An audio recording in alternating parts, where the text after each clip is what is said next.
Handiputri LCMA dan jamaah Masjid Al-Muhajirin KPP Jakarta.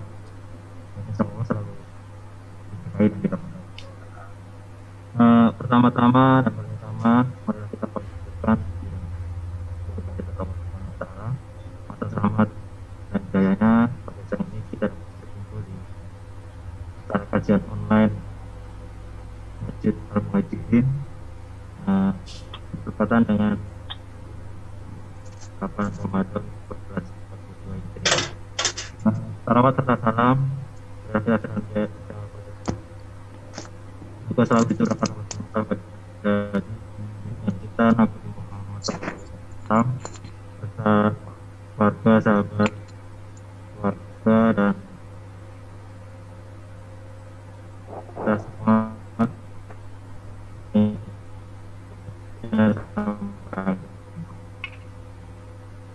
Siang kali ini kita akan melanjutkan kajian series chapter 2. Untuk itu, pada kajian siang ini pada Ustaz Hanif sedang amat kami persilakan.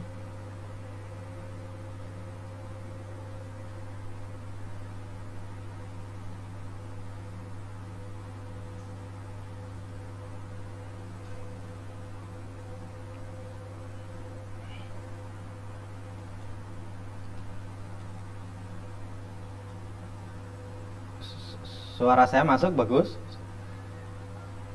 Masuk Ustaz, bagus. Oke. Bagus Ustaz. Oke, tadi suara host agak ini ya, apa namanya, telat dikit ya. Saya nggak mendengarkan, mohon maaf tadi. Sudah bisa dimulai?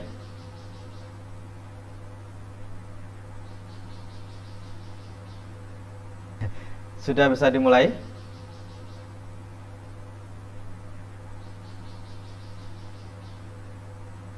Halo?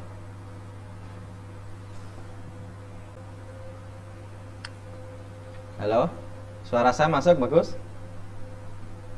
Masuk ya? Masuk. Oke. Mulai Bagus, Ustaz. langsung? Oke. Kita. Bismillahirrahmanirrahim. Assalamualaikum warahmatullahi wabarakatuh. Waalaikumsalam warahmatullahi wabarakatuh. Alhamdulillahi hamdan katsiran thayyiban mubarakan fih. Salatan wa salaman ta'imaini mutalazimaini ala habibina wa syafi'ina wa qurrati a'yunina sayyidina wa maulana Muhammad asyrafil anbiya'i wal mursalin wa ala alihi wa ashabihi wa man sara ala nahjihi ila yaumiddin. Rabbi syrah li sadri wa yassir li amri wahlul 'uqdatam min lisani yafqahu qawli. Amma ba'du. Para jamaah Masjid Al-Muhajirin dimanapun Anda berada dan dari manapun Anda menyimak kajian kita kali ini. Pada kesempatan kali ini di hari Selasa, kita insya Allah lanjutkan tentang belajar fikih waris ya. Yang pada pertemuan pertama pada Selasa yang lalu kita sudah membedakan antara hibah, wasiat, dan waris. Kita sudah membahas tentang hibah dan wasiat.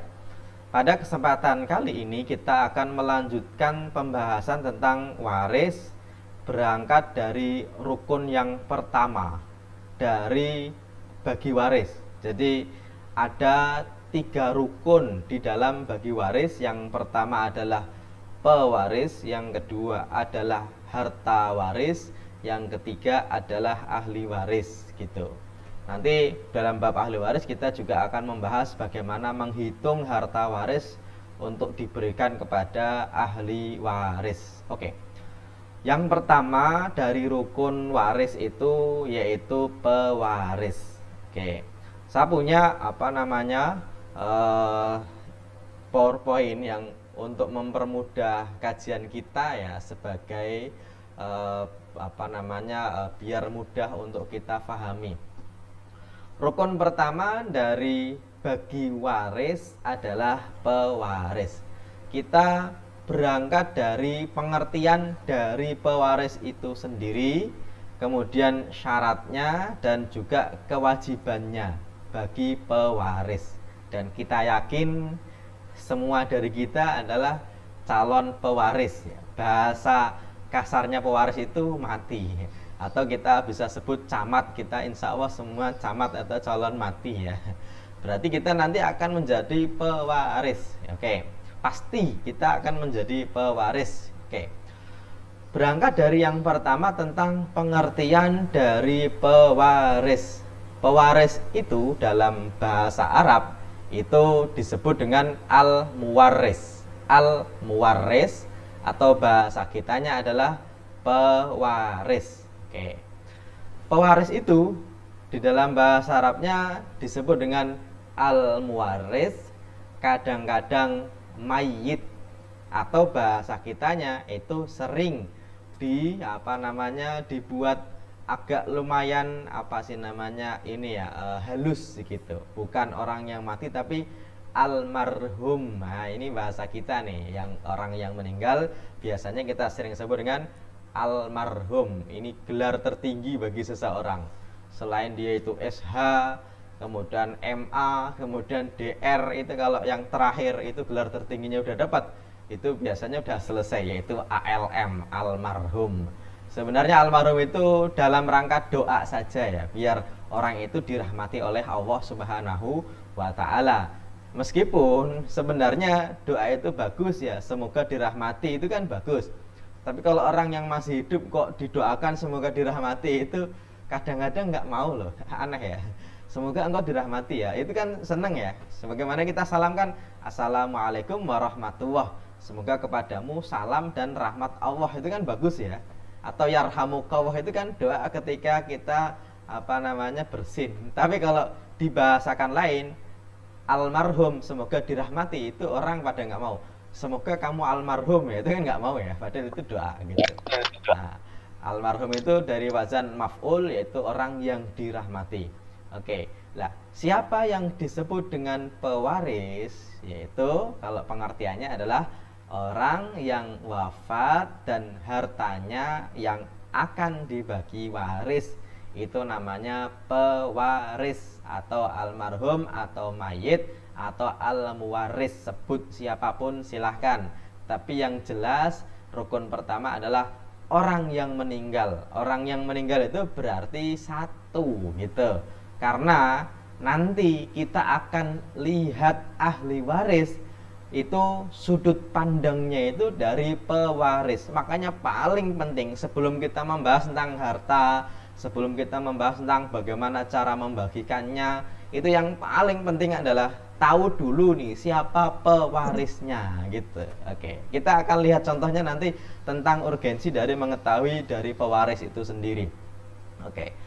Kalau kita perhatikan di Indonesia itu bagi waris itu kadang-kadang itu menunggu ada orang tua yang meninggal tidak cuma satu tapi dua-duanya. Padahal masing-masing dari mereka adalah pewaris ya. Masing-masing dari mereka adalah pewaris. Di antara mereka nanti ada yang jadi ahli waris. Jadi paling penting kita membahas tentang pewaris ini sebelum kita membahas yang lain. Kenapa? Karena di Indonesia suka salah kaprah. Salah kaprahnya itu ada yang paling mendasar berkaitan dengan pewaris itu. Kadang-kadang orang itu keliru memahami dalam KBBI online ya, tadi saya cek itu pewaris itu orang yang mewariskan dari harta yang nanti dia akan punya, akan diberikan kepada orang lain. Itu namanya pewaris begitu. Nah, orang yang mewarisi hartanya pewaris itu namanya ahli waris. Cuma di Indonesia pewaris itu dengan ahli waris itu suka keliru-keliru. Itu dalam bahasa kita ya. Saya kasih contoh begini. Kita dengar suatu hadis yang sahih, al-ulama'u warasatul anbiya. Ulama itu biasanya terjemahnya ya apa? Ulama itu pewaris para nabi begitu kan. Nah, kita juga sering mendengar dia itu pewaris tahta kerajaan bisnisnya ya, ini biasa kita dengar. Atau Pangeran Henry pewaris dari raja siapa, itu kan kita sering sebut ya begitu ya. Di Indonesia itu jadi kurang pasnya antara pewaris dan ahli waris itu suka keliru-keliru gitu. Kalau tadi saya sebutkan al ulama warasatul anbiya, ulama adalah pewaris para nabi, pertanyaannya yang meninggal itu ulamanya atau nabinya? Al ulama warasatul anbiya gitu. Harusnya kan yang meninggal nabinya dulu, baru ada ulama gitu kan. Maka terjemahan yang pas aslinya itu al ulama warasatul anbiya, itu terjemahan yang pasnya apa? Nabi adalah pewaris para ulama, harusnya begitu ya. Atau kalau mau dibalik harusnya begini, para ulama adalah, atau ulama-ulama itu, atau ulama itu adalah apa? Ahli warisnya nabi, begitu kan. Cuma kita sudah sering salah kaprah, ulama warasatul anbiya, ulama warasatul anbiya artinya adalah ulama adalah pewaris para nabi. Itu namanya salah kaprah, begitu kan. Nah, salah kaprah di sini dalam rangka penggunaan kata pewaris ya. Oke, kita akan bahas tentang pewaris ini mulai dari yang pengertian tadi. Yang selanjutnya sebenarnya urgensi dari pembahasan ini yang saya belum tulis, tapi paling ini juga penting juga. Urgensi kita mengetahui pewaris itu apa sih sebenarnya. Berangkat dari kebiasaan masyarakat kita, yang mana bagi waris itu ketika orang tua sudah meninggal semuanya, atau ya, selain itu kita menganggap pewaris itu selalu orang yang dianggap sebagai orang tua kepada anak. Ini kekeliruan yang mendasar. Selain tadi yang pertama tentang penggunaan istilah pewaris dan ahli waris, ini urgensi dari mengetahui pewaris apa? Mengetahui pewaris itu, kita itu suka melihat pembagian waris itu biasanya kalau orang tuanya sudah meninggal semua. Dan juga yang kedua adalah biasanya kalau bagi waris itu pewaris itu biasanya itu kadang-kadang ya, itu ini apa namanya, taunya kita disebut pewaris itu orang tua ke anak, taunya kita. Ini yang kedua. Dan yang ketiga itu biasanya kekeliruan kita ketika bertanya tentang soal waris, itu kita memandang ahli waris itu dari sudut penanya, bukan dari sudut pandang dari pewaris. Padahal yang namanya ahli waris itu nanti dari sudut pandang pewaris. Makanya kita harus tahu syarat dari pewaris itu apa, kita harus tahu ya. Syarat yang pertama apa? Dia itu muslim. Nah, penting nih, muslim nih. Jadi yang meninggal, yang hartanya akan dibagi waris itu syaratnya adalah muslim, begitu. Oke. Pertanyaannya kadang-kadang begini, Pak Ustadz, kalau pewarisnya non muslim, apakah hartanya nggak dibagi waris? Gitu kan? Kan syaratnya harus muslim. Jawabannya adalah kalau yang meninggal itu non muslim, ya silahkan dibagi. Loh, kok dibagi? Ya, bagi terserah kalian mau bagi bagaimana, tapi tidak harus pakai hukum waris Islam. Loh, kenapa? Ya orang yang meninggal non muslim mau dibagi pakai hukum waris Islam, begitu kan? Contohnya begini, ada orang tua meninggal, anaknya muslim misalnya begitu. Anaknya dapat warisan dari bapaknya nggak? Ya dapat, gitu kan. Loh, katanya non muslim nggak dibagi waris. Bukan nggak dibagi waris, tapi ilmu baginya itu terserah mau pakai ilmu apa silahkan. Karena dia non muslim, maka hukumnya juga nggak pakai hukum Islam dalam bagi waris. Ini yang pertama syaratnya ya, yaitu pewarisnya muslim. Berarti kalau muslim dia terikat dengan perjanjian, dia mengamalkan Al-Quran. Mengamalkan Al-Quran berarti salah satunya hartanya dibagi waris. Oke, ini yang pertama. Yang kedua adalah syarat dari pewaris ini dia sudah wafat. Oke, ini meskipun sederhana tapi penting ya. Kenapa? Karena tadi saya sampaikan, orang tua itu dianggap pewaris, yang mana bagi warisnya setelah mereka meninggal semua, ya kan gitu ya. Kadang-kadang kita juga melihat dari ahli waris itu dari sudut pandang penanya. Ini tiga hal ini yang kadang-kadang kalau tidak kita pastikan itu kadang-kadang keliru-keliru. Oke, saya ulangi. Syarat orang disebut pewaris ketika dia sudah wafat. Berarti kalau belum wafat dibagi waris atau tidak? Ya tidak, orang rukunnya belum terpenuhi, begitu kan? Oke. Kemudian pertanyaan berikutnya begini. Terus kalau masih hidup bagi-bagi duit boleh? Ya bolehlah, nggak dilarang. Tapi kalau baginya itu kepada siapa saja, selama masih hidup diberikan kepada orang yang masih hidup, itu namanya bukan bagi waris, tapi namanya apa? hibah, dan hukumnya bukan pakai hukum waris tapi hukum hibah gitu. Misalnya ada orang tua masih hidup, nah dikumpulin semuanya, nih buat kamu, buat kamu, buat kamu, boleh nggak? Ya boleh sih, tapi itu bukan bagi waris dengan ilmu waris. Tapi kalau bagi-bagi warisan, ya silahkan, karena kata warisan itu sudah menjadi bahasa kita ya. Tapi kalau bagi waris artinya adalah ilmu faraid, maka syarat disebut bagi waris, bagi pewaris adalah dia sudah wafat. Oke, dan wafatnya pewaris ini sangat menentukan bagi ahli waris, bagi harta waris. Oke, sangat menentukan dalam artian apa? Tadi saya sampaikan, kita keliru-keliru dalam memahami pewaris seolah-olah harus orang tua meninggal semua, seolah-olah harus harus orang tua meninggal semua, seolah-olah harus orang tua ke anak ya. Dan kadang-kadang kelirunya suka bertanya tentang warisan tapi sudut pandangnya adalah penanya. Saya akan uraikan 3 kasus ini berkaitan dengan syarat yang kedua, yaitu sudah wafatnya pewaris. Yang pertama tadi ya, ini masalah yang muncul di Indonesia terkait dengan pewaris, yaitu orang tua sudah meninggal semua baru bagi waris. Oke, itu bisa benar bisa keliru. Bisa benar bisa keliru itu artinya begini. Kalau memang orang tuanya tadi punya anak laki-laki perempuan, yang mana ahli warisnya adalah itu saja antara laki-laki dan perempuan, antara suami dan istri ahli warisnya itu sama, ya silahkan. Kalau memang harus menunggu dua-duanya, toh ahli warisnya adalah orang yang sama. Tetapi yang harus dipastikan begini, tadi saya sampaikan, pewaris itu 1 orang. Kalau yang meninggal orang tuanya laki-laki atau bapaknya, berarti pewarisnya adalah bapaknya. Oke. Kalau istrinya masih hidup, berarti istrinya jadi ahli waris dari suaminya. Oke. Kalau yang meninggal adalah istrinya, berarti seorang istri itu jadi apa?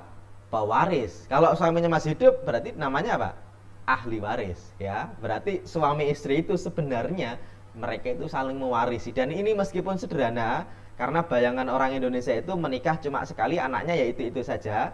Tetapi sebenarnya antara suami istri sangat mungkin punya ahli waris masing-masing. Oke ya, ini penting nih. Kalau nanti ada seorang suami kok punya anak duluan, dia duda, kemudian menikah dengan janda punya anak juga, berarti ketika suami tadi meninggal dia jadi pewaris.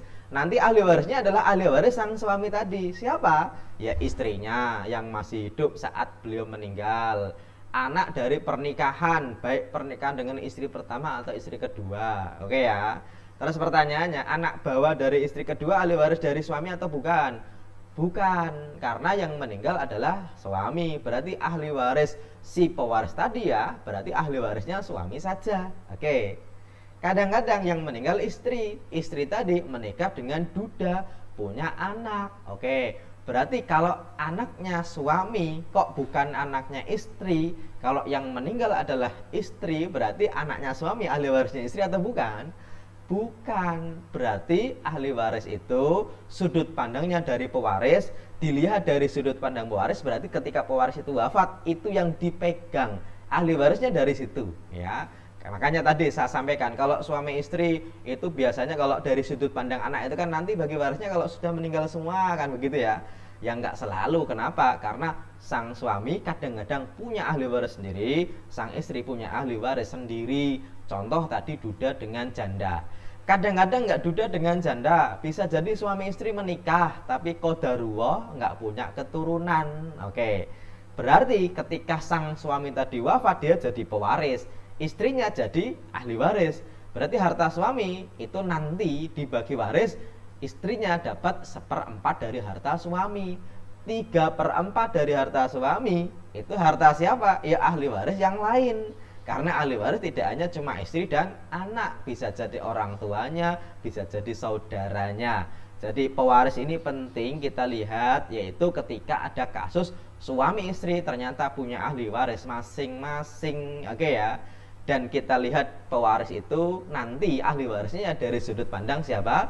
Dari sudut pandang dari pewaris tadi. Ini yang biasa terjadi di masyarakat tapi kadang-kadang keliru. Jadi saya ulangi, ini yang terjadi di masyarakat dan kadang-kadang keliru. Ketika suami istri itu punya ahli waris masing-masing, maka disebut pewaris, dia yang akan dibagi waris. Ahli warisnya adalah ahli waris dari pewaris tadi. Oke, ini yang biasa terjadi di masyarakat. Yang kedua berkaitan dengan syarat dari yang sudah wafat tadi adalah kadang-kadang bayangan kita yang disebut pewaris itu berarti orang tua. Disebut ahli waris berarti anak-anak. Padahal tidak selalu pewaris itu orang tua, ahli waris itu anak. Yang penting ada orang meninggal, kok ada ahli warisnya masih hidup, berarti yang meninggal disebut pewaris, yang masih hidup disebut ahli waris ya. Kadang-kadang bayangan kita selalu nih. Oh, bapaknya meninggal, dia punya anak, begitu kan? Nah, anaknya itu bisa jadi sudah meninggal, bisa jadi masih hidup. Kalau anaknya sudah meninggal, bapaknya masih hidup, pertanyaannya, siapa yang jadi pewaris? Yang jadi pewaris adalah yang sudah meninggal. Berarti siapa? Anaknya. Berarti bapaknya masih hidup, pewaris atau ahli waris? Ya, ahli waris, begitu kan ya? Nah, ini nanti berjenjang. Berjenjangnya begini. Pertanyaan lanjutan. Anaknya meninggal, bapaknya masih hidup, berarti anaknya pewaris, bapaknya ahli waris. Pertanyaannya, berarti kalau anaknya meninggal nanti hartanya dibagi waris, bapaknya dapat nggak? Dapat. Tapi kalau dibalik, bapaknya nanti meninggal, anaknya sudah meninggal dulu. Oke, berarti anaknya kan dulu jadi pewaris.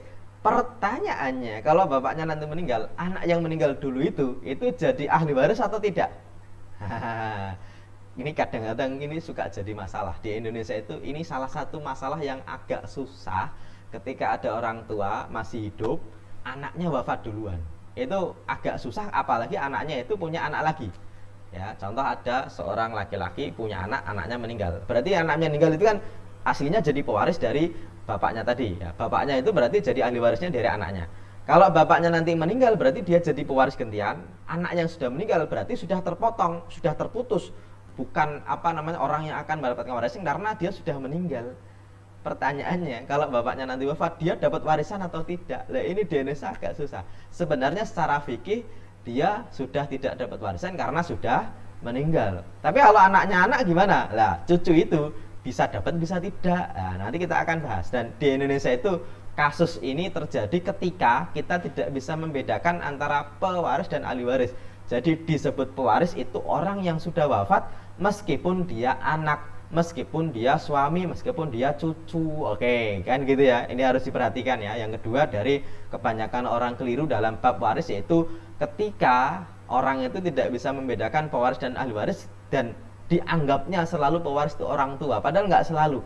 Yang namanya orang meninggal nggak selalu orang tuanya dulu, bisa jadi anaknya dulu. Berarti kalau anaknya meninggal, bapaknya masih hidup, bapaknya jadi ahli waris. Kalau sang istri meninggal, suaminya masih hidup, berarti sang istri jadi pewaris, suami jadi ahli waris. Ini harus sederhana tapi bisa jadi keliru. Oke. Ini urgensi yang kedua. Kita harus bisa membedakan antara pewaris dan ahli waris ketika dihubungkan dengan orang tua dan anak. Tidak selalu orang tua itu jadi pewaris, dan juga tidak selalu anak itu jadi ahli waris, bisa jadi kebalikannya. Oke. Yang ketiga juga tak kalah penting, yaitu kadang-kadang orang itu bertanya tentang hukum waris itu biasanya dilihat dari sudut pandang penanya. Saya kasih contoh. Ini orang itu kadang-kadang keliru di sini. Ada orang bertanya, "Pak Ustadz, kakek saya meninggal." Oke. Ini sudah agak mulai kredit nih. Kakek saya meninggal, ya. Kakek itu bahasa Arabnya jadun, begitu kan? Nah, ketika orang itu bertanya, sebenarnya mau yang meninggal kakek, yang meninggal itu bapak, mau om, siapapun, itu jangan disebut sebagai posisi sebagai dari penanya. Karena penanya di sini hanya cuma sekedar menanyakan. Maka yang meninggal kita sebut almarhum atau pewaris. Oh, berarti yang meninggal adalah kakek si A. Kita sebut saja A. Orang itu bertanya lanjutannya begini. Ketika kakek itu meninggal, bapak saya masih hidup. Bapak saya itu anaknya kakek saya. Berarti bapak saya dari penanya itu apanya pewaris? Lah, kita harus tahu. Kalau kita tahu mana pewaris, berarti kita bisa lihat sudut pandang ahli waris itu dari sudut pandang orang yang meninggal. Berarti kalau bapak saya yang meninggal kakek, yaitu bapak saya itu siapa? Anak dari almarhum. Oke, kita lanjutkan. Orang itu bertanya, lanjutannya begini. Waktu kakek saya meninggal, om saya masih hidup, tante saya juga masih hidup. Pertanyaannya, om saya penanya, itu kalau dilihat dari sudut pandang pewaris, itu apanya? Ya kan gitu ya. Ya tergantung, kadang-kadang memang anak, kadang-kadang bukan anak. Kalau memang almarhum yang meninggal, kemudian omnya itu adalah anak dari almarhum atau kakeknya tadi, ya mau disebut om, mau disebut tante, mau disebut apapun itu, maka sudut pandangnya adalah dari pewaris. Ini sederhana, tapi kadang banyak yang keliru juga. Bahkan sekelas ustadz itu pun keliru, ya kan gitu ya. Ketika ada orang bertanya, Pak Ustadz, kakek saya meninggal, bapak saya masih hidup. Oh, bapak itu bahasa Arabnya abun. Abun itu dapat 1/6. Kemudian kakek saya itu ketika meninggal, dia itu om saya masih hidup. Om itu bahasa Arabnya amun. Amun itu bisa jadi dapat, bisa jadi tidak. Nah, ini keliru dalam mengidentifikasi kasus, itu pasti keliru dalam kelanjutannya. Makanya mengetahui pewaris itu penting dalam rangka apa? Dalam rangka mengetahui siapa yang meninggal, siapa ahli warisnya, dan juga mengetahui tentang harta yang dimiliki oleh pewaris ya. Makanya syarat yang ketiga adalah ketika pewaris itu dibagi waris, syaratnya adalah dia punya harta. Oke. Meskipun sederhana, tapi ini pembahasannya sebenarnya cukup panjang ya. Tapi saya akan coba sederhanakan begini. Ketika ada pewaris wafat, kok bagi waris? Bagi waris hanya berlaku ketika pewaris punya harta. Dalam artian, kalau pewarisnya kok nggak punya harta, berarti nggak dibagi waris. Atau malah tidak punya harta, malah punya tanggungan atau punya hutang. Lah, hutang itu berarti tidak dibagi waris. Kenapa? Ya karena bukan harta. Oke, saya ulangi. Harta itu ya menjadi sesuatu yang akan dibagi waris, yang dimiliki oleh pewaris. Ketika pewaris meninggal kok punya harta, maka harta itu nanti yang akan dibagi waris. Kalau bukan berupa harta, berarti tidak dibagi waris ya. Artinya kalau ada pertanyaan, Pak Ustadz, kalau ada almarhum atau orang yang meninggal, ketika meninggal nggak punya harta, malah punyanya hutang, itu dibagi waris atau tidak? Jawabannya, yang dibagi waris hanya harta. Apa dalilnya? Dalilnya adalah hadis yang sahih riwayat Imam Bukhari, di mana Nabi pernah tidak mau mensolatkan orang yang asetnya itu lebih sedikit atau hutangnya itu lebih banyak daripada asetnya.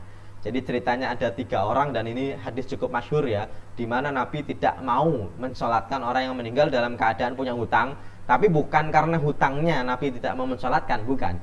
Tapi hutangnya lebih banyak daripada asetnya. 3 orang datang. Yang pertama mau disolatkan oleh Nabi. Nabi bertanya, punya hutang nggak? Orang menjawab tidak punya. Punya harta? Tidak punya. Ya berarti nggak apa-apa, disolatkan. Yang kedua, punya harta nggak? Punya hutang nggak?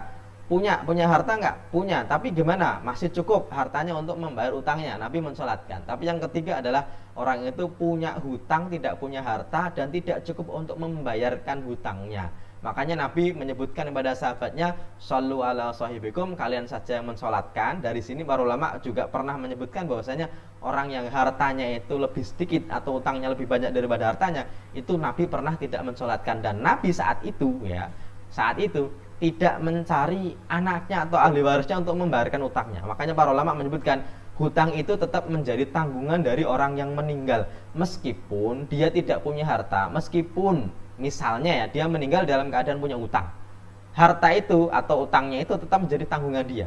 Terus kalau tidak terbayarkan juga bagaimana?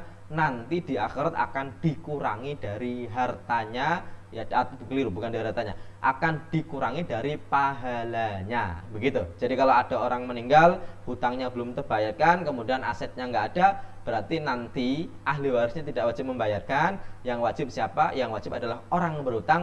Pakai apa? Pakai pahala dia nanti di akhirat. Kecuali kalau ada orang baik yang membayarkan. Makanya saat itu ketika Nabi tidak mau mensolatkan, ada orang baik namanya Abu Darda.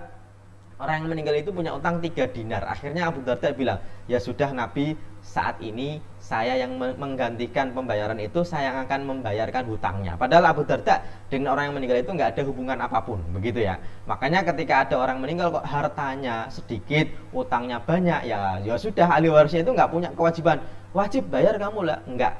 Kalaupun ada itu kewajiban moral saja sebagai bentuk kasihan terhadap orang tuanya. Masa orang tua saya nanti pahalanya sudah sedikit dikurangi dari utangnya lagi. Kalau ada anak yang misalnya mampu kok membayarkan semuanya, silahkan. Kalau mau dibagi rata silahkan. Kalau ternyata nggak ada yang membayarkan juga nanti ya anaknya nggak bisa dihukum, tapi orang tuanya nanti akan dikurangi jadi pahala dari yang dia itu miliki ya. Kecuali kalau orang yang memberi hutang itu ikhlas. Kok yang memberi hutang itu membebaskan. Contoh ada orang hutang kepada saya, kemudian sudah meninggal dan ternyata hartanya nggak ada, gitu ya. Kalau ada harta berarti dibayarkan dulu hutangnya. Tapi kalau nggak punya harta ya sudah. Terus saya bilang begini, ya udah hutangnya saya anggap lunas. Nanti saya dapat pahala, orang yang berhutang itu tidak dikurangi pahalanya. Tapi kalau saya bilang enggak, saya nggak mau, pokoknya tetap dibayarkan. Itu meskipun saya bilang nggak ikhlas, tapi tetap jadi pahala saya. Ya, karena ikhlas dan tidak ikhlas dalam hutang itu beda dengan ikhlas dalam tidak ikhlas di dalam bab sedekah. Kalau ada orang berhutang pada saya dan dia tidak bisa membayar sampai meninggal, ahli warisnya juga nggak ada yang bayarin, kok saya tidak ikhlas, bukan berarti lantas saya tidak dapat pahala, tetap dapat pahala. Cuma bedanya kalau saya ikhlaskan itu pahalanya dari Allah, tapi kalau tidak diikhlaskan atau tidak dibebaskan itu pahalanya itu akan terpotong dari pahalanya orang yang berhutang. Oke ya. Ini berkaitan dengan syarat dari pewaris. Kemudian yang selanjutnya, kita nanti buka sesi tanya jawab sebentar lagi kali ya. Oke, kalau misalnya ada pertanyaan yang bisa disampaikan melalui chat sebelum nanti misalnya ada pertanyaan langsung juga silahkan ya. Ini selanjutnya, kewajiban dari pewaris. Yang pertama, belajar ilmu waris. Karena ilmu waris itu bukan ilmu untuk orang yang meninggal, ilmu untuk orang yang masih hidup yang punya harta. Ya, dan ini yang paling penting. Jadi kita itu belajar waris bukan untuk anak kita, bukan untuk orang tua kita, bukan, tapi untuk diri kita dan anak kita. Ya, makanya yang paling penting belajar ilmu waris. Setidaknya kita punya kisi-kisi kalau nanti saya meninggal, harta saya buat siapa ya? Setidaknya itu. Ya. Jadi kalau misalnya kita belajar waris, oh ternyata anak saya perempuan semua, oh ternyata saya tidak punya keturunan. Nah, berarti dia bisa bisa mensikapi dari kira-kira masalah nanti muncul yang bagaimana. Nah, bisa disikapi. Ya, yang kedua apa? Yang kedua adalah mengajarkan ahli waris. Ini juga penting juga bagi pewaris. Ya, mengajarkan itu bisa jadi begini. Misalnya ya, nak, ini harta saya, gitu kan. Kalau nanti saya meninggal, kamu bagi waris ya, sesuai Islam ya. Setidaknya bilang begitu ya. Jangan sampai malah orang tuanya sengaja menciptakan masalah sendiri dengan undang-undang yang dia buat sendiri ya. Ketika ada orang tua itu menjadi calon pewaris, kadang-kadang jadi potensi konflik ketika orang tuanya tadi, ketika hibahnya keliru, wasiatnya keliru, atau warisnya juga tidak tahu ilmunya. Itu biasanya yang susah itu begitu. Ketika ada orang tua itu malah menuliskan surat wasiat, yang surat wasiatnya yuk bagi sekian, itu pasti nanti ada pergolakan di dalam pembagian warisnya. Di satu sisi anaknya, kok ini bagi-baginya kok begini, gitu kan. Di sisi lain anaknya kadang-kadang ada yang pengen bagi waris secara Islam, tapi di sisi lain kok orang tuanya udah bilang begitu. Kalau bilang begitu kok bukan hibah, kok dilaksanakan setelah meninggal. Itu yang namanya nanti kita sering sebut dengan bom waktu. Salah satunya apa? Salah satunya pewaris yang tidak tahu ilmu waris ya. Ini yang kedua, kewajiban dari pewaris. Yang ketiga juga tak kalah penting, yaitu pewaris itu menjelaskan harta yang dimiliki. Ini juga penting juga nih ya. Meskipun kadang-kadang orang tua itu ya, kalau hartanya diketahui anaknya nanti jadi sesuatu yang diharapkan. Kadang-kadang begitu kan. Makanya orang tua kadang-kadang punya harta itu nggak ngomong-ngomong, diem aja gitu ya. Nah, tapi begini, harta ini yang dimaksud itu bisa jadi nggak dijelaskan langsung tapi dituliskan. Bisa jadi begini, ada orang punya harta padahal bukan harta dia, tapi harta titipan dari orang lain ya. Bisa jadi begini, ada orang di kampung itu dapat warisan yang banyak tapi dibagi rata dengan saudaranya atau dibagi dengan saudara yang lainnya misalnya. Kemudian ada saudara yang di Jakarta, dia punya tanah di kampung, tapi karena dia itu nggak ke kampung, maka tanahnya itu digarap oleh salah satu saudaranya yang di kampung. Itu kadang-kadang ketika sesama saudara itu bisa jadi nggak ngomong-ngomongan, maksudnya ya udah digarap aja, tapi itu tanah saya, biasanya begitu. Tapi kadang-kadang nanti masalah muncul di level yang bawahnya, bisa jadi anaknya dari sesama saudara tadi itu bisa jadi nggak tahu asal usul dari harta itu. Itu sangat mungkin nanti jadi berantem ketika ternyata yang level atasnya sudah pada meninggal, level bawahnya nggak tahu asal usul harta. Asal usul harta itu kadang-kadang nanti ketika tidak dijelaskan jadi masalah ketika harta ini masih dimiliki bersama, ya, baik bersama saudara atau bersama istri, ya. Ini juga kadang-kadang jadi masalah, apalagi kalau tadi saya sampaikan ketika ahli waris antara suami istri itu ternyata berbeda, itu juga berpotensi kalau tidak dijelaskan ini harta siapa, ya. Contoh begini, suami punya anak, istri punya anak, menikah. Itu kan kalau nanti suami meninggal, itu kan ahli warisnya adalah ahli waris dia, yaitu istrinya dan anak dia, begitu. Kalau anaknya istri bawa, itu kan berarti bukan ahli waris.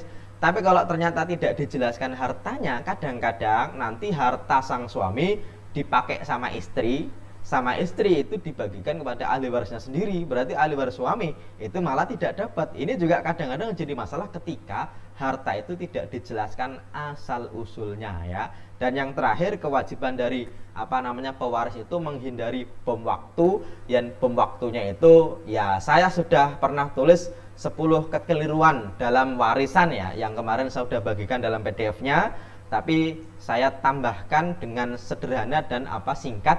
Bom waktu itu munculnya belakangan, ya, mulai dari wasiat yang keliru, hibah tanpa saksi dan legalitas, berhutang diam-diam, harta yang samar-samar, atau legalitas dari suatu harta yang bermasalah. Ini beberapa contoh bom waktu yang mana bagi pewaris seharusnya dia sudah mempersiapkan kalau ternyata nanti terjadi konflik, ya, itu pewaris itu sudah mempersiapkan biar apa? Biar pewaris itu nanti kalau sudah meninggal jadi almarhum, itu di kuburannya itu harusnya tinggal mendapatkan pahala-pahala yang dia kumpulkan dan dapat transferan pahala yang dia berikan waktu masih hidup, baik sedekah yang jariyah atau ilmu yang bermanfaat atau anak yang soleh yang selalu mendoakan almarhum. Tapi kalau ternyata pewarisnya nggak mempersiapkan sesuatu, kalau sampai terjadi masalah di keluarga gara-gara beliau, ya jangan salahkan kalau nanti di alam kubur itu dia tidak dapat doa dari anak-anaknya, malah dapat kabar bahwasanya anaknya berantem gara-gara dia. Oke, biar cukup panjang tanya jawabnya, ya, mungkin kita buka sesi tanya jawab, bagaimana? Ustaz, ya.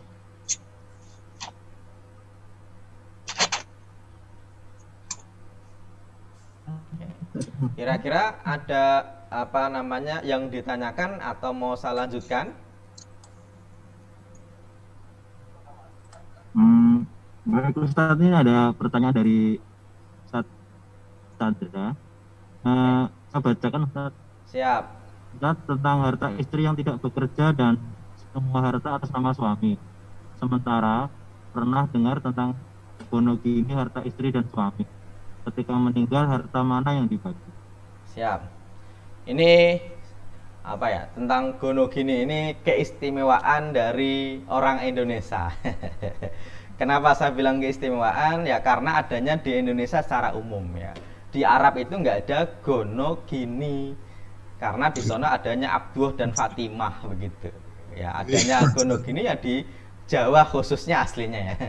Oke, kenapa saya bilang istimewa? Berangkat dari kebiasaan orang kita, orang Indonesia, suami istri itu pengen menikahnya cuma sekali, pengen menikah sekali, dunia bareng, akhiratnya bareng, dan pengennya nggak menikah lagi. Selain sekali juga tidak mau nambah lagi, meskipun kadang-kadang wacananya ada, tapi biasanya cuma wacana, begitu, ya. Oke, karena begini, kalau kita bicara mengenai pernikahan dalam Islam yang boleh lebih dari satu, ya, boleh 2, boleh 3, boleh 4, gitu kan. Boleh sih, bukan berarti sunnah, ya. Tapi kalau Nabi menjalaninya, iya. Tapi apakah sunnah atau tidak hukumnya, itu nanti pembahasannya lain. Nah, kalau istrinya itu kok lebih dari 1 atau 2 misalnya, berarti ada gono gini atau tidak ya? Berarti bukan gono gini dong, apa? Gono gini karena gininya ada dua begitu lah. Terus bagaimana dong begini? Awalnya tadi saya sampaikan gono gini itu khusus Indonesia pada umumnya, kemudian muncul gara-gara kebaikan orang kita, menikahnya pengennya sekali dan tidak nambah. Oke, rencananya nikah cuma sekali dan tidak nambah. Makanya selain perempuannya itu baik, juga laki-lakinya itu pengennya nggak nikah lagi ya.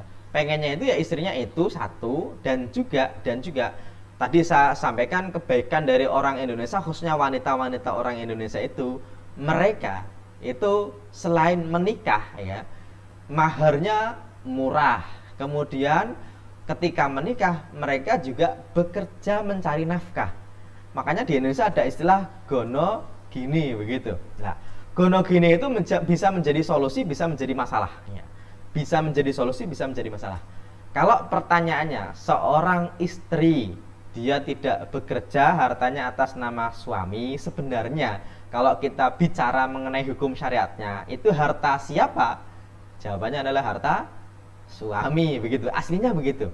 Jadi harta suami itu ya harta suami, harta istri ya harta istri. Cuma Indonesia biasanya harta suami adalah harta istri adalah harta istri, kan begitu ya. Oke, ini yang ada di Indonesia. Aslinya seorang suami bekerja, istri di rumah begitu kan. Aslinya kalau suami itu punya duit ya duit dia, kalau istri tadi bekerja berarti duitnya ya duit dia.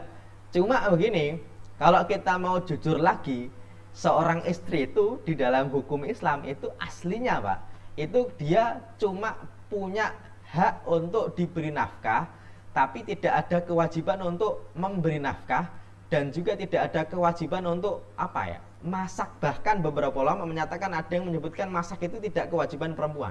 Jadi perempuan itu, seorang istri itu tidak punya kewajiban apa-apa kecuali ya menyerahkan dirinya untuk apa namanya disetubui dan lain sebagainya. Makanya di Indonesia itu perempuan itu yang pertama tadi ya maharnya murah, yang kedua ketika menikah mereka mau bekerja, yang ketiga kalaupun tidak bekerja menghasilkan uang bukan berarti perempuan tidak bekerja. Makanya dalam bab gono gini ini nanti perdebatannya Pak, itu antara fikih yang sifatnya klasik dengan ulama Indonesia kekinian, itu berdebatnya dalam bab apa? Dalam bab realitanya. Ketika ada perempuan kok bekerja, oh berarti harta dia. Ada seorang suami kok bekerja, berarti aslinya harta dia adalah harta dia. Cuma kalau ternyata kok dikumpulkan harta dua-duanya dan tidak bisa dipisahkan lagi, lah ini yang disebut dengan harta gono gini bagi perempuan Indonesia. Aslinya harta gono gini itu menjadi solusi ketika seorang suami bekerja, seorang istri bekerja, sama-sama menghasilkan uang, uangnya tidak bisa dipisahkan lagi. Seorang suami punya warung, dia biasanya belanja ke pasar, nanti di rumah yang jualin istrinya. Pertanyaannya, hasilnya hasil siapa? Ya susah. Kalau nanti pisah, berarti uangnya uang siapa? Ya susah. Ini yang disebut gono gini sebagai solusi, yaitu ketika seorang suami dan istri itu sama-sama bekerja, kemudian uangnya tidak bisa diketahui uangnya siapa, ya sudah, anggapannya 50 punya suami, 50 punya istri. Tapi kalau seorang suami punya harta, seorang istri punya harta, harta seorang istri itu aslinya harta dia sendiri, tidak lantas jadi gono gini. Sebagaimana kebalikannya, kalau seorang suami punya harta, aslinya harta dia ya harta suami. Nah, masalah muncul itu ketika seorang suaminya bekerja, seorang istrinya di rumah saja. Tapi di rumah bukan berarti tidak bekerja, cuma bekerja tapi tidak menghasilkan uang. Lah, di poin ini nanti yang jadi perdebatan. Ya, saya ulangi. Kalau suaminya punya harta, istrinya punya harta, itu kan harta suami, harta istri, harta istri. Kalau bekerja bareng nggak bisa dipisahkan, ya berarti harta itu milik berdua. Yang jadi perdebatan adalah ketika suaminya bekerja mencari uang, kemudian istrinya juga bekerja tapi tidak menghasilkan uang. Lah, apakah pekerjaan istri yang tidak menghasilkan uang itu dianggap sesuatu yang tanpa ada kompensasi? Lah, di poin ini ulama Indonesia berbeda pendapat. Ada yang bilang Ya kalau istri nggak bekerja menghasilkan uang, ya sudah, berarti hartanya milik suami. Kalau harta milik suami, berarti nanti ketika dibagi waris, berarti nggak ada bagian istri kecuali hanya bagian waris. Ada yang bilang begitu. Tapi ada yang bilang, ya nggak begitu juga. Kenapa? Karena istri di rumah itu bukan berarti pengangguran. Istri itu bekerja juga, bahkan pekerjaannya lebih banyak daripada suami. Karena dia punya anak 3, nganterin sekolah, kan gitu ya. Bisa jadi nanti masak, nyapu, nyuci piring lah. Beberapa ulama kita itu ada yang menganggap pekerjaan perempuan di rumah itu juga termasuk salah satu pekerjaan yang harusnya juga ada kompensasinya. Makanya dalam bab gonogini ya saya bisa simpulkan, ini khusus Indonesia, ketika suami bekerja, istri bekerja tidak bisa dipisahkan lagi, maka kita bisa sebut gonogini. Tapi kalau ternyata istri punya harta, bisa diberi orang tuanya, bisa diberi orang lain, berarti harta itu harta istri. Tapi kalau suami juga punya harta, dan harta itu harta dia, berarti harta suami. Tapi kalau suaminya bekerja menghasilkan uang, istrinya bekerja di rumah tapi tidak menghasilkan uang, lah di poin yang ketiga ini yang jadi perdebatan di antara para ulama kontemporer, khususnya ulama Indonesia. Karena itu sebenarnya apakah tugas istri atau tidak, apakah tidak bekerja menghasilkan uang, bukan berarti apakah dia tidak mendapatkan bagian atau tidak. Ini yang jadi perdebatan. Kalau secara pribadi saya lebih cenderung kepada pendapat yang menyebutkan ya kalau istri di rumah kok bekerja, ya kita bisa beri kompensasi dari pekerjaan itu, begitu. Tapi kalau misalnya kok ternyata seorang istri itu bekerja, maka memang benar kalau kita katakan harta istri ya berarti harta istri dia sendiri, begitu. Oke, kira-kira bisa difahami jawabannya? Iya, Dad. Terima kasih. Ada lagi atau mau langsung ada yang mau resen? Saya boleh bertanya, Ustadz? Ya, silahkan. Ya. Pak Kaliri, benar. Ya. Saya dengan Pak Kaliri, Pak. Siap. Mau nanya begini, Pak Ustadz. Ibu sebelum meninggal itu sudah membagi tempat, misalnya ini bagian ini untuk si A, bagian ini untuk anak nomor 2, bagian ini untuk anak nomor 3. Sebelum ibu meninggal ini pesan ke anak nomor 2 misalnya, Dek, kamu beli tanah ini dari kakak kamu, bayarin aja sekian, nah nanti tanah ini akan menjadi hak kamu. Nah, sampai dengan ibu meninggal, ini belum terjadi nih, Ustadz. Yang jual belinya atau yang bagi-baginya? Jadi gini, pada saat jual belinya belum terjadi, keburu si ibu meninggal. Tapi bagi-baginya ini bagianmu udah ya? Hanya bagi secara ucapan aja, Ustadz. Tidak ada istilahnya fatwa hibah atau apapun. Betul. Cuman memang sudah pesan, ini bagian tanah ini untuk si A, tanah ini untuk si B. Nah, si ibu pesan kepada si B, bayarin aja tanahnya si A, udah sekian deh, nanti si A juga setuju. Nah, ini belum terjadi nih, Ustadz. Nah, si ibu meninggal. Terus kemudian anaknya ada masalah nggak? Nggak ada. Nggak ada ya. Nah, si B setelah ibu meninggal bilang, dulu ibu pernah pesan seperti ini. Apakah ini harus dilaksanakan atau gimana? Laksanakan atau gimana? Terima kasih, jazakum. Oke, ini sebenarnya menjadi kebiasaan yang rentan ya, Pak ya. Saya bilang rentan kenapa? Orang tua itu merasa hartanya harta dia, berarti dia bebas memberikan kepada siapa saja saat dia masih hidup. Makanya dia bilang, tanah itu buat si A, tanah itu buat si B, tanah itu buat si C. Cuma sekedar omongan saja. Ini sebenarnya rentan, Pak. Rentan dalam artian begini. Kalau kita bicara tentang fikih hibah, hibah itu pemberian yang ada akadnya. Aslinya orang tua itu bilang, ini buat kamu. Itu aslinya, Pak. Anaknya harusnya menerima. Ya Pak, ya Bu, begitu. Aslinya begitu. Itu baru dianggap sah hibahnya.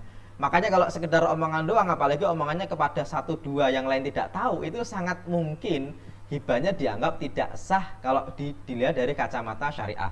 Kalau tidak sah berarti nanti bakal dibagi waris. Makanya saya bilang rentan, kalau nanti orang tua mau hibah kepada anaknya jangan pakai seperti itu. Kenapa? Karena pertama rentan, yang kedua itu nanti kadang-kadang jadi bom waktu di kemudian hari kalau ternyata pemberian itu dirasa tidak adil oleh salah satu anaknya, Pak. Ya. Kalau anaknya tidak masalah, tadi saya sampaikan, oke lah, berarti mereka merasa ini sudah dianggap hibah. Kalau hibahnya kok sudah dianggap sah, misalnya mereka bilang, ya bu, ya bu, ya bu, begitu ya. Itu masalah administrasi sebenarnya itu hanya cuma de jure saja atau secara hukum saja. Kalau secara de facto kok anaknya sudah menerima ucapannya, dan tanah itu kan agak susah kalau diserahkan kecuali sertifikatnya, begitu ya. Nah, kalau misalnya sertifikatnya diserahkan, tapi saya pegang dulu aja nggak apa-apa, nanti namanya silakan kalian balik, itu nggak apa-apa. Tapi yang paling bagus memang diserahkan, ya. Terus ada surat, minimal surat pribadi, ini saya kasihkan, itu yang paling bagus. Tapi kalau ternyata anaknya merasa, ya udah berarti hibahnya sudah sah dan tidak ada yang melakukan pertentangan, ya udah berarti dianggapnya hibahnya itu sudah sah, menjadi bagian anak-anaknya. Cuma masalahnya begini, ibu pernah bilang, tanahmu jual aja si A, nanti bagianmu buat beli dia, gitu kan. Nah, apakah wasiat itu wajib dilaksanakan? Jawabannya tidak. Kenapa? Karena wasiat itu hanya bisa dilakukan ketika sesuatu itu miliknya. Oke, wasiat bisa dilakukan kalau sesuatu itu dianggap masih miliknya. Contoh begini, saya berwasiat, tolong motor saya itu nanti setelah saya meninggal kasih ke masjid. Itu hanya sah, Pak, ketika motor itu milik saya. Tapi kalau saya bilang, nak, motormu itu kasih aja ke masjid, itu hanya sekedar apa? Sekedar anjuran, Pak. Kalau anjuran itu ya tergantung anak saya nanti bilangnya bagaimana. Kalau ternyata, iya Pak, ini nanti akan saya berikan ke masjid, ya udah berarti yang memberikan itu yang berhak, gitu ya. Termasuk orang tua tadi. Ketika hibahnya sudah dianggap sah, berarti harta yang dibagikan itu milik anak, ya. Ketika harta itu milik anak, ketika orang tua berpesan untuk menjual, untuk menghibahkan, untuk apapun, itu sifatnya hanya saran saja. Kalau saran itu bisa dilakukan, bisa tidak, tergantung pemiliknya. Kalau ternyata si A ketika dipesani dari sang ibu, kan sudah miliknya nih ya, kok ternyata tidak dijual, ya berarti dia tidak melaksanakan pesan itu saja. Tapi ini bukan jatuh sebagai wasiat yang wajib dilaksanakan, karena ya tadi harta tadi sudah berpindah kepemilikan kepada anak, begitu. Kalau ternyata anaknya mau melaksanakan, ya silahkan. Tapi kalau tidak dilaksanakan, ini kan harta saya nggak mau, saya nggak mau jual. Sebenarnya bukan sesuatu yang menjadikan dia berdosa dari pelaksanaan wasiat itu, Pak. Kenapa? Ya karena tadi ketika sudah dihibahkan kepada orang lain, kalau akadnya sudah sah, ya berarti harta itu sudah berpindah kepemilikan. Kalau berpindah kepemilikan berarti orang tidak bisa memberikan sesuatu yang bukan miliknya, kira-kira begitu. Ya, jadi makanya kita tadi urutkan ya Pak ya. Kalau ternyata hibahnya kok belum dianggap sah, berarti dibagi waris. Oke. Tapi kalau hibahnya dianggap sah, berarti sudah dimiliki oleh anak-anaknya.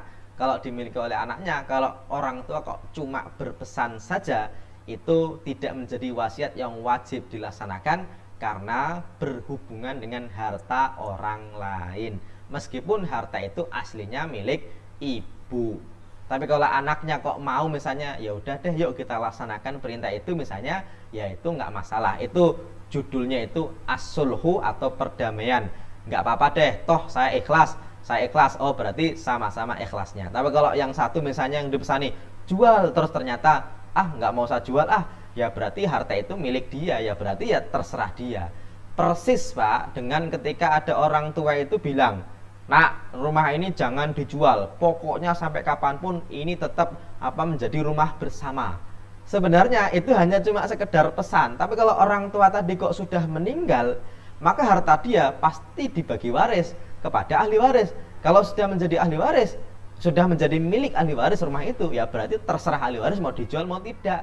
Kalaupun dijual, mereka tidak punya dosa apapun ketika menjual harta warisan dari almarhum.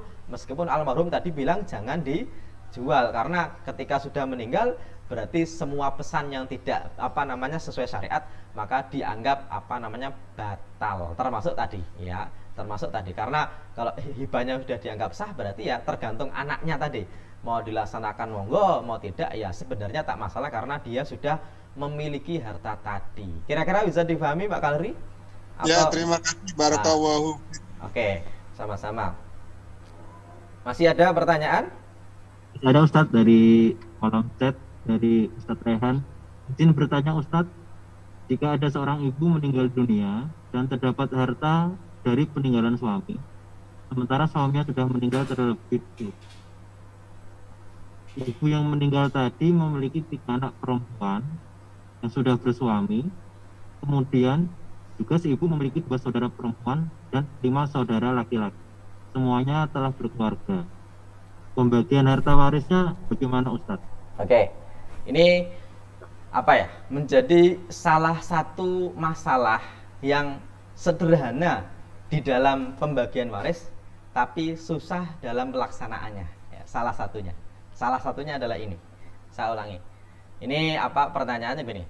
Seorang ibu meninggal dunia dan terdapat harta dari peninggalan suami, sementara suaminya sudah meninggal terlebih dahulu. Oke. Nah, ketika seorang ibu itu meninggal, kita nggak usah sebut ibu ya, kita sebut almarhum. Oke. Kemudian dia punya harta tapi dari peninggalan suami. Nah, di poin ini yang harus dipastikan. Dipastikannya bagaimana? Sebenarnya harta dari peninggalan suami itu harta waris atau harta apa dari suaminya itu harus dipastikan. Kenapa? Karena begini. Ketika ibu itu meninggal, suaminya udah meninggal, biasanya ketika suami meninggal itu kan nggak dibagi waris dulu kan, nunggu dari istrinya nanti meninggal kan, begitu ya. Kalau hartanya itu milik suami ya, kok ternyata yang suami itu meninggal, berarti sang istri tadi itu dapat bagian waris, yaitu 1/8 ya. Sisanya buat ahli waris dari suami tadi, yaitu anak perempuannya yang 3 dapat 2/3. Jadi istrinya dapat 1/8 ya. Kita pembagiannya berjenjang karena yang meninggal kan harusnya ada 2 ya. Yang pertama adalah suaminya, dan saya yakin ketika suaminya meninggal belum dibagi waris ya. Ketika suaminya meninggal itu kan punya harta ditinggalkan kepada istri. Ini istilah kita ya. Peninggalan suami itu istilah kita, padahal ketika suami itu meninggal, dia hartanya dibagi waris kepada siapa? Ya kepada istri dan anaknya. Dan juga kalau memang anaknya itu kok ternyata perempuan semua, itu sangat mungkin kepada saudara atau saudari dari suami tadi. Saya ulangi, suami tadi meninggal, itu kan belum dibagi waris. Kalau punya harta waris dia yang tidak bercampur dengan hartanya istri, berarti sang istri dapat 1/8 dari harta suami waktu meninggal dulu. Sang anak, karena anaknya 3 perempuan semua, itu dapat 2/3. 2/3 tambah 1/8 itu aslinya Pak, itu jadinya berapa? Yaitu 8 dan 3 itu kan 24 kan gitu ya. 8 kali 2 16, kemudian 1/8 itu kan berarti 3 tambah 16. Berarti baru 19/24 ya. Berarti 3/24-nya milik istri, kemudian 16/24-nya bagi rata terhadap 3 anak perempuan. Berarti 16 dan 24 kan masih ada sisa 5/24. Aslinya itu bagian dari ahli waris yang lain selain anak perempuan dan istri. Siapa? Ya bisa saudaranya suami, bisa jadi orang tuanya suami kalau masih ada. Biasanya begitu. Lah, aslinya ini pembagian waris di atas kertasnya gampang. Gampangnya apa? Ya istri dapat 1/8, anak dapat 2/3.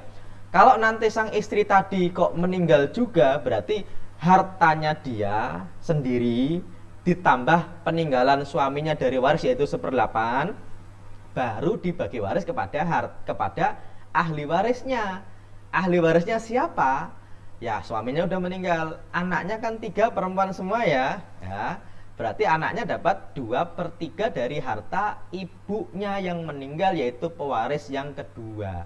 Loh, berarti masih 1/3 dong. Iya, aslinya di atas kertas itu 1/3 itu bisa buat bapak atau ibunya almarhumah tadi kalau masih hidup. Kalau tidak masih hidup, berarti 1/3-nya itu buat saudara-saudari almarhumah dibagi laki-laki saudaranya dapat 2 bagian saudari perempuan. Gampang sekali kalau kita bicara mengenai di atas kertasnya. Saya ulangi. Biasanya suami tadi ketika meninggal itu tidak lantas dibagi pada istri. Biasanya nanti dulu meninggal dibagi warisnya menunggu sang istri tadi.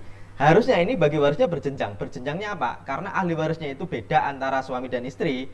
Yaitu ketika suami tadi meninggal, istrinya ada, anaknya ada, perempuan 3. Berarti aslinya harta suami dibagi seperdelapannya buat istri, 2/3-nya buat anak-anak, dibagi rata buat perempuan. Masih ada sisa itu buat ahli waris dari sang suami. Kemudian sang istri tadi wafat, ya, punya 3 anak perempuan, punya saudara, punya saudari. Berarti hartanya almarhumah saja, ini harus juga digarisbawahi. Itu baru dibagi waris buat anak perempuannya 2/3, sepertiganya aslinya itu buat saudara-saudari almarhumah. Mereka tidak tertutup oleh anak perempuan yang 3 tadi. Itu dalam hukum warisnya. Gampang sekali. Di Qur'annya juga sudah jelas, hadisnya juga sudah ada. Tapi dalam prakteknya ini yang susah. Kenapa?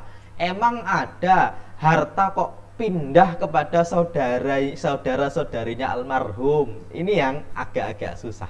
Makanya di dalam masalah yang seperti ini, ketika anaknya perempuan semua atau 1 perempuan atau banyak perempuan, itu sangat mungkin kalau kita baca hukum waris Islam, harta itu sangat mungkin pindah kepada saudara atau saudari dari almarhum yang masih hidup, ya. Hadis ini nih sesuatu yang tidak lazim di Indonesia. Makanya terus gimana dong Pak Ustadz? Biasanya begini, kalau belum kejadian itu biasanya saya sarankan begini. Pertama, hibahkan kepada anak semuanya saat masih hidup. Ya, berarti kalau udah dihibahkan berarti itu sudah hak milik anak. Berarti nanti kalau almarhum itu meninggal nanti, berarti udah nggak punya harta, berarti nggak dibagi waris, berarti nggak pindah ke saudara, kan begitu ya? Oke. Ya, karena orang Indonesia itu Pak, meskipun dulu rahimnya sama, tapi kalau sudah punya istri, sudah punya anak masing-masing, itu seolah-olah itu orang lain, gitu ya. Padahal sang anak perempuan tadi ketika nanti menikah itu sebenarnya walinya ya saudara dari bapaknya. Makanya selain saudara almarhum itu punya hak, juga punya kewajiban menikahkan, termasuk juga menafkahi kalau ternyata nanti tidak mampu, itu ada.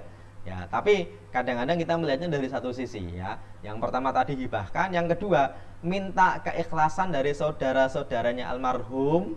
Kira-kira bagaimana? Cuma agak susah kalau ternyata bagiannya mereka 2 miliar. Ikhlas dong, agak susah. Ya, makanya ini harus disikapi. Karena di atas kertasnya dengan realitanya itu ada agak susah ketika harta itu lompat ke saudara. Padahal saudara itu termasuk ahli waris. Maka dalam kasus ini Pak Rehan ya, ini sebenarnya saudara dan saudari almarhum itu masih termasuk calon dari ahli waris dari almarhumah ya. Cara baginya gampang sekali sebenarnya. Karena almarhumah nggak punya suami, berarti coret adanya anak perempuan 3 ya. Berarti mereka dapat 2/3 dibagi rata. Kemudian masih ada 1/3 itu dibagi kepada 2 saudara atau saudari perempuan dan 5 saudara laki-laki.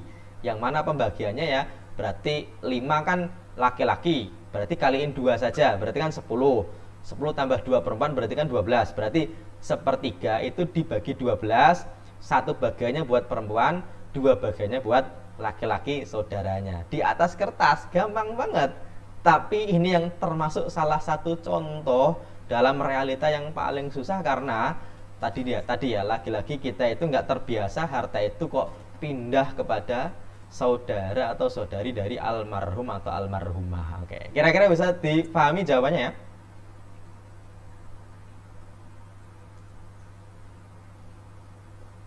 Oke. Ada lagi pertanyaan?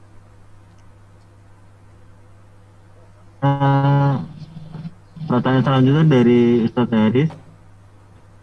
Assalamualaikum Ustadz, mohon penjelasannya. ada bapak yang meninggal dunia dan meninggalkan warisan berupa tanah yang menjadi satu kesatuan dan ada salah satu anaknya yang meninggal sebelum warisan itu dibagikan. Anak ini mempunyai istri dan tidak punya anak. Bagaimana status warisan anak yang meninggal ini? Siap. Anak bapak yang meninggal tadi ada 7 orang dan 1 istri. Siap. Oke, ini yang sebenarnya saya akan bahas di pertemuan besok ya, tentang harta waris. Oh, iya. Apa disebut harta waris? Tapi saya akan jawab karena pertanyaannya hari ini saya khawatir besok nggak datang ya. Begini, disebut harta waris adalah harta yang dimiliki oleh almarhum saat almarhum wafat. Ya, dengan turunannya. Maksudnya ketika harta itu menghasilkan berarti turunannya itu termasuk harta dari almarhum. Oke. Kemudian yang selanjutnya, siapa yang disebut ahli waris? Ahli waris adalah orang yang menjadi calon penerima warisan dan dia masih hidup saat ada pewaris wafat. Meskipun ketika bagi waris, ahli waris itu sudah wafat. Maka untuk jawaban dari pertanyaan Pak Haris tadi, ketika ada salah satu anak yang meninggal duluan ketika dibagi waris, maka pertanyaannya kita balik. Saat almarhum itu wafat, yaitu bapaknya tadi wafat, anak tadi masih hidup atau tidak? Oh, masih. Oh, berarti kalau masih hidup, berarti anaknya yang tadi ketika bagi waris sudah meninggal, itu tetap dianggap sebagai apa? Ahli waris dari almarhum tadi. Oke, lo kan sudah meninggal Pak Ustadz. Ya sudah, tenang aja. Itu kan bagian dia, rencananya kan dulu dia dapat, tapi karena sudah meninggal tidak ada hubungannya dengan kapan dibagi, tapi kapan meninggal dari almarhum itu.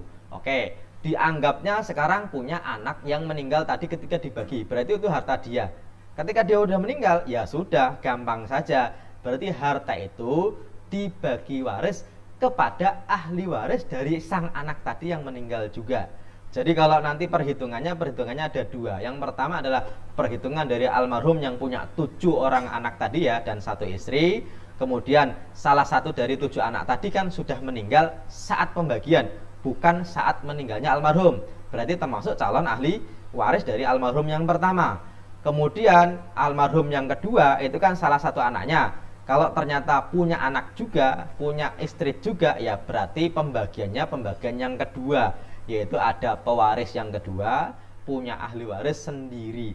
Kalau ternyata anak tadi kok punya istri dan tidak punya anak, bagaimana? Ya sudah, berarti istri dapat 1/4 dari harta almarhum anak tadi. Kemudian 3/4-nya buat siapa? 3/4-nya berarti buat saudara-saudarinya almarhum sang anak tadi. Oke.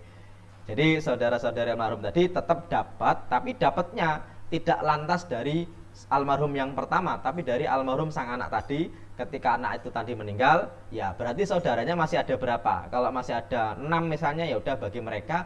Kalau ternyata masih ada 5, ya berarti ahli warisnya adalah yang ada ketika almarhum tadi meninggal. Berarti pembagiannya ada 2 kali ya. Kalau yang pertama adalah yang meninggal orang tuanya tadi almarhum punya 7 anak, 1 istri.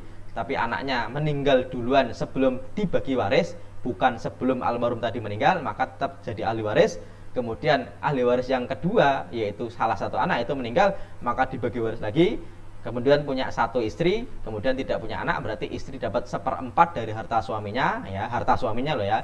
Kemudian 3/4-nya bagi ahli waris yang lain selain istri, yaitu dalam kasus ini, yaitu saudara-saudarinya almarhum yang kedua. Bisa dipahami jawabannya? Bisa ya? Atau ada lanjutan? Oh, sudah ditutup pertanyaannya. Oke.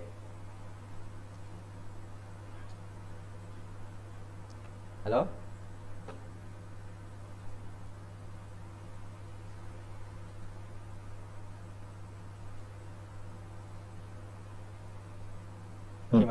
Gimana? Maaf Ustaz. Assalamualaikum warahmatullahi wabarakatuh. Bagaimana hukumnya bagi ahli waris yang tidak menggunakan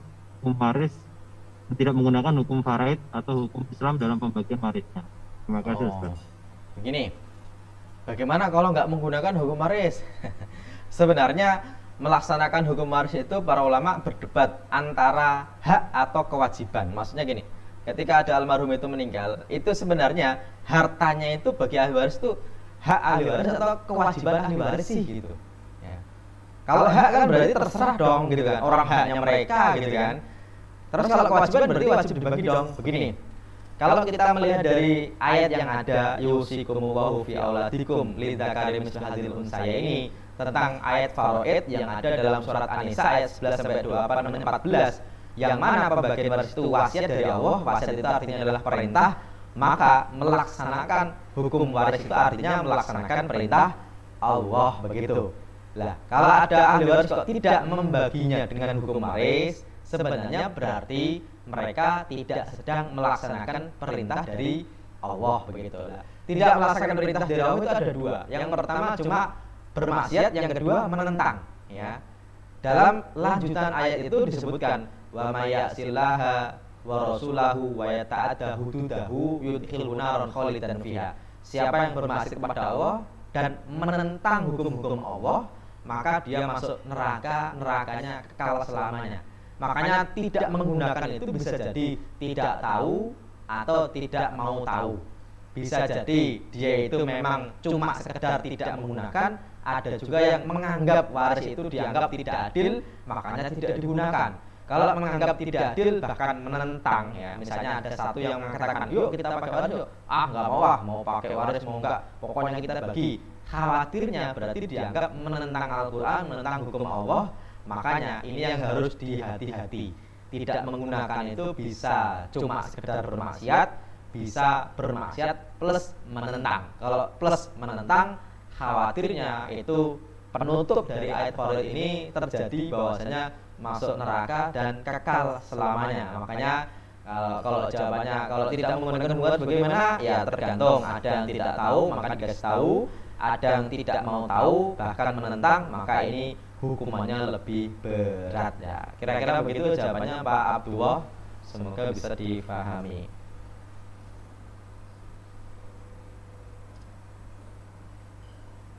Alhamdulillah.